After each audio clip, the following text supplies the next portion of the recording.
Yo tout le monde, salut les gars, j'espère que ça va bien pour vous. Le retour enfin de la Ligue des Champions, première journée qui vient tout juste de se terminer. Donc on va débriefer un petit peu en premier le match du Real Madrid contre le Celtic Glasgow. Puis on parlera un petit peu du PSG Juventus qui vient tout juste de se terminer.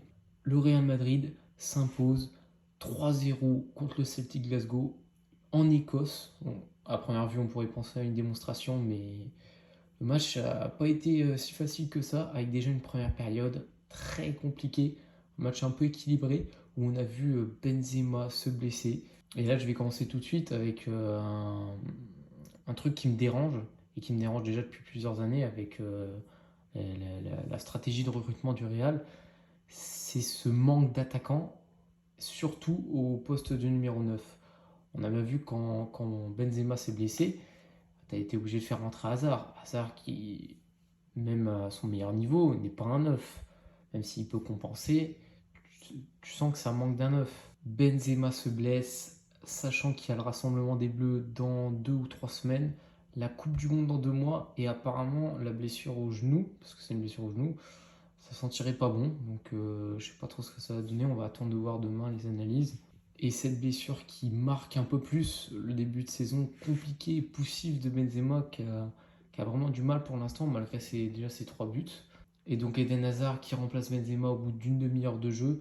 Et on va parler tout de suite d'Eden Hazard qui a vécu un match crescendo, on va dire. C'est-à-dire qu'au début, il avait un peu de mal, il n'était pas en confiance et tout.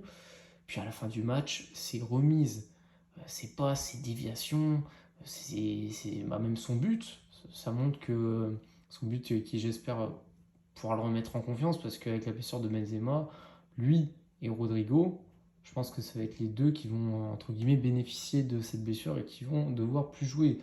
Rodrigo qui de base est le remplaçant de Lux en attaque va se retrouver je pense un peu plus à être titulaire, ça dépendra de la longueur de la blessure. Puis Eden Hazard aussi va avoir son rôle, un rôle Carlo nous avait dit que Eden Hazard aurait un rôle plus important cette saison. C'est peut-être un signe, comme quoi là Benzema se blesse dès le début de saison. Eden Hazard va être amené donc à jouer plus, avoir plus de temps de jeu. Et c'est des matchs comme ça qui peuvent, pourquoi pas le relancer.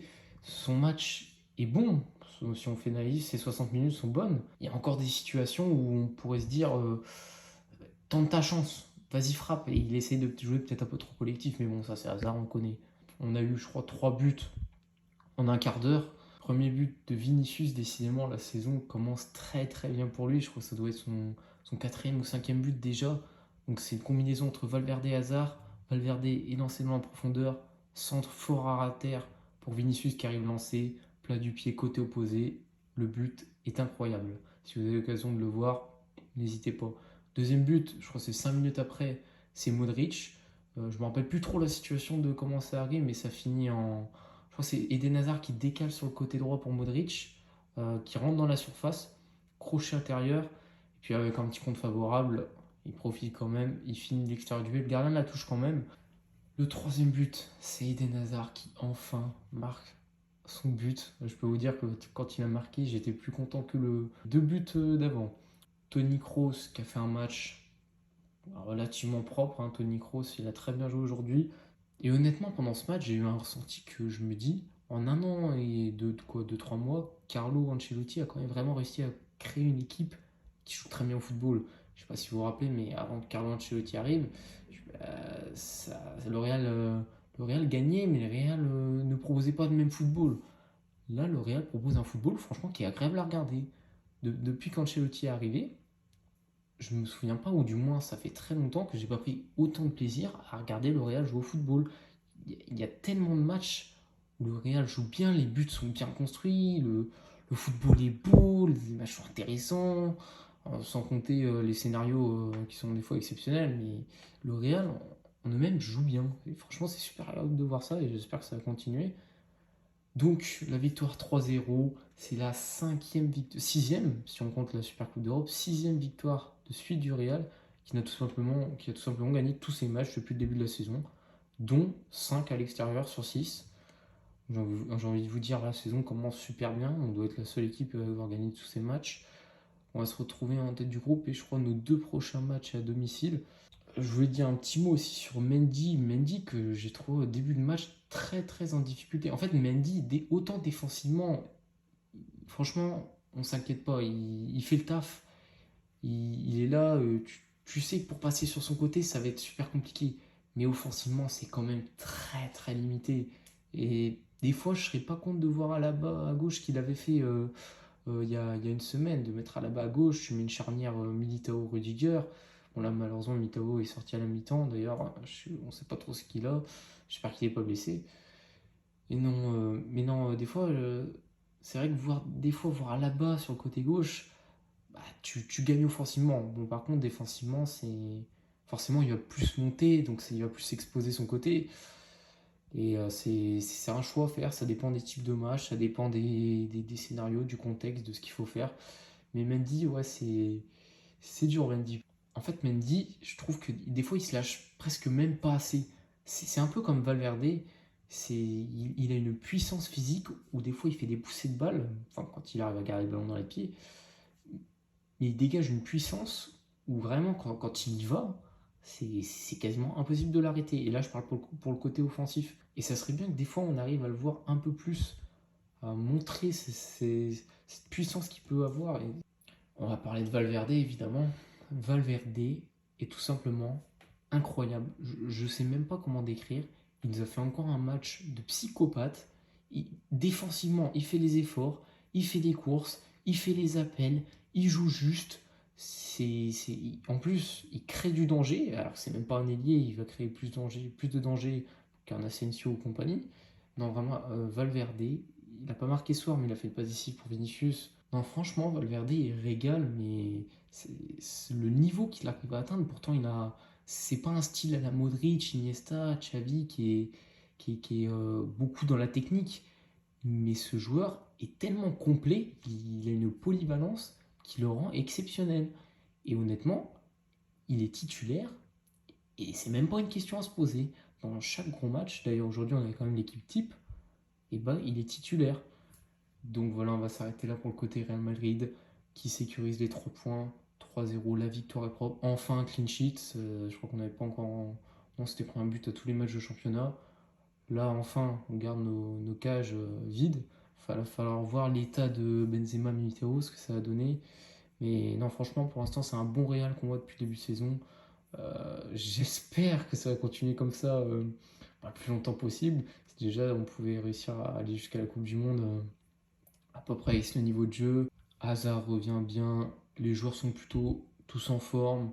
Vinicius est on fire, Valverde est incroyable, Modric sur sa lancée de 10 ans, ça fait 10 ans, il est à ce niveau-là, il n'a pas bougé d'un poil.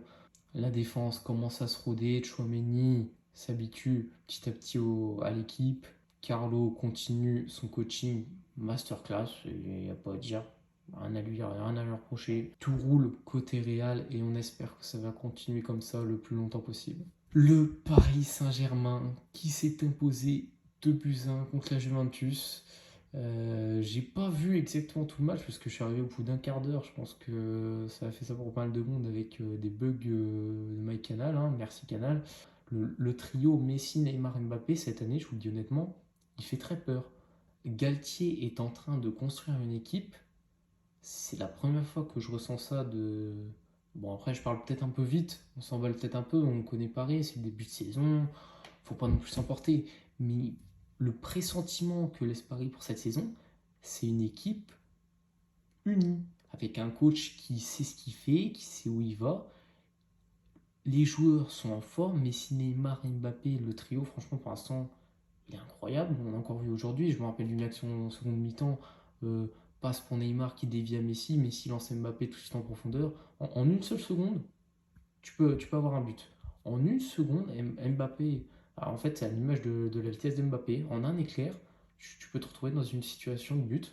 Un petit mot sur la Juve aussi. Ça fait un peu. Enfin, c'est triste de voir la Juve comme ça. C'est réduit à ça. Ça fait, je crois, ça fait 2-3 ans qu'ils sont en total déclin. En championnat, il n'y a rien qui va pour eux. Je crois que ça fait 2-3 matchs de suite qui font match nul. Là, ils commencent leur match de Ligue des Champions, ils commencent leur campagne de Ligue des Champions. En 20 minutes, ils ils font n'importe quoi. Bon, après, je veux pas enlever de mérite à Paris qui a très bien joué. Et malgré que le score peut être un peu trompeur, franchement, ce match aurait largement pu finir en 4-0. Ça aurait même pas été surprenant. Paris a dominé, Paris a eu plus d'occasions, Paris a mieux joué, Paris a été meilleur dans pratiquement tous les domaines ce soir. C'était prévisible. C'est juste pour signaler que c'est triste de voir que la Juve n'arrive plus à faire concurrence aux grosses écuries européennes. La Juve n'est plus ce qu'elle était. Verratti nous a encore fait un gros match. Verratti au milieu de terrain, bah, franchement, il est partout. Le PSG joue bien, le PSG est solide, le PSG a une bonne défense, le milieu de terrain est présent, est mobile. L'attaque, bon, et on va pas encore en reparler, on sait ce qu'elle vaut. Ça fait, je pense que ça fait 6 matchs de suite qu'ils jouent, ils ont dû marquer une vingtaine de buts. Paris promet beaucoup pour cette année, sachant qu'ils ont déjà eu l'année dernière pour se roder un petit peu. Là, le coach est en train d'installer un système cohérent, un système qui marche, un système qui est fort, qui pour l'instant n'a pas été vraiment bousculé. Mais que dire encore Mbappé qui nous a mis 2 buts. Bon, certes, la construction est magnifique, mais la finition, Mbappé, c'est trop le niveau qu'il a. On verra bien ce que ça va donner par la suite pour Paris, mais pour l'instant, ce qui montre le, le- le niveau de jeu qu'ils affichent est très prometteur. Et franchement, ça va être très intéressant à suivre, de voir s'ils vont pouvoir garder la cadence. Si, bon, forcément, ça ne pourra pas non plus être toujours aussi fort que ce qu'ils montrent pour l'instant, mais de voir si au moment où ils devront être forts, est-ce qu'ils vont l'être? C'est ça qu'on attend de Paris. C'est pas. Certes, c'est bien de commencer la saison comme ils sont en train de le faire, mais avec Paris, il faudra voir sur les moments où on les attend, s'ils arrivent vraiment à montrer que ça y est, l'équipe l'équipe est là, l'équipe est soudée, l'équipe est unie dans les moments difficiles, comme dans les moments où ça marche super bien. On verra ce que ça va donner par la suite pour Paris. Là, ça va continuer, ça va s'enchaîner très vite entre la Ligue des Champions et le championnat, que ce soit pour Paris, même pour toutes les autres équipes européennes. En tout cas, la saison de Ligue des Champions commence très bien pour ces deux clubs. En tout cas, supporters parisiens, profitez de ce niveau de jeu, profitez du football que propose le PSG, c'est remarquable. Et voilà les gars, c'est tout pour cette vidéo débrief. N'hésitez pas à lâcher un like, à vous abonner si vous avez kiffé. En tout cas les gars, moi je vous souhaite une bonne soirée, soyez forts et on se retrouve pour une prochaine vidéo. Tchuss.